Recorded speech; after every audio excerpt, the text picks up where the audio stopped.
એ વાત આપણે કરીએ ને તો પહેલાં એક નાનકડું બીજું એક ઉદાહરણ આપું કે તમે ઘણીવાર એવા માણસોને જોયા હશે એ જોતા હોય તમારી સામે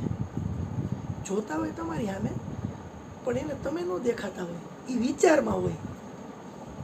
તમારે બન્યું હોય કોઈક વાર, એવું નથી. તમે કંઈક વાર કોઈક વસ્તુને જોતા હોય તો એ ખરેખર એ વસ્તુ તમારી સામેથી અદૃશ્ય થઈ જશે અને તમે વિચારમાં કંઈક કહીશો. આવું પિક્ચરમાંય બતાવે, આવું સિરિયલમાંય બતાવે. પછી ખબર આમાં માઇકની આડું આમ કરે ને એટલે ઓલો ઝપકીને પાછું આમ જોવે. એટલે ધ્યાનની વાત આવી છે ને એટલે આ ઉદાહરણ આપ્યું કે જે તમારું ધ્યાન તમારી આંખ ઉપર ન હોય ને, જે તમારું ધ્યાન તમારી આંખ ઉપર ન હોય તો સામેનું દ્રશ્ય ન બને. હો, તમારા મનમાં દ્રશ્ય ન બને એવડી તાકાત છે ધ્યાનની. આ ધ્યાનની તાકાત એવી છે કે તમે કોઈ વિચારમાં હોય ને તમે કોઈ વસ્તુને જોતા હોય તો એ વસ્તુ તમારી સામેથી આખી ગાયબ થઈ જાય. એની છબી કે એની પ્રતિકૃતિ અંદર ન બને તમારી અંદર. અને આવો જ અનુભવ તમારે થાય સાંભળવામાં. તમારું ધ્યાન બીજે ક્યાંક હશે, અહીંયા ગમે એવું સાંભળવાનું ચાલુ હોય અથવા તો ગમે એ કંઈક તમે પ્રોગ્રામ જોતા હોય.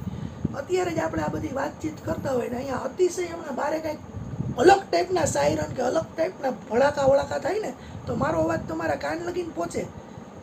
અહીંથી તે ધ્વનિ બહાર નીકળે, તમારા કાનમાં સ્પંદનય થાય, પણ એ ડેટા રહ્યો ને એ તમારા મગજ લગીને ન પહોંચે. હું બોલો એ ન સંભળાય. ઘણા ધ્યાન બેરા હોય. ઘણી વાર આપણે એવો બનાવ બને કે આપણે કોઈક વાત કરતું હોય ને એ વાત ન સંભળાય, ભાઈ આપણે હા હું કહેશ એમ કહી. તો ધ્યાન વસ્તુ એવી છે. ધ્યાન એટલે આમ ધ્યાનની વાત નથી કરતો, આમ બેહી જવું એ ધ્યાનની વાત નથી કરતો. ધ્યાન એટલે કોઈ પણ કાર્ય થતું હોય ને એનું નિરીક્ષણ. કોઈ પણ વસ્તુ બનતી હોય ને એને જોવાવાળું.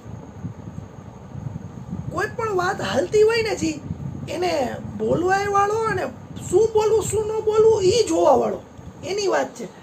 તો આવી રીતના ધ્યાન જે તમારી પોતાની આંખ ઉપર તમારું ન હોય ને તો સામેનું દ્રશ્ય ન દેખાય.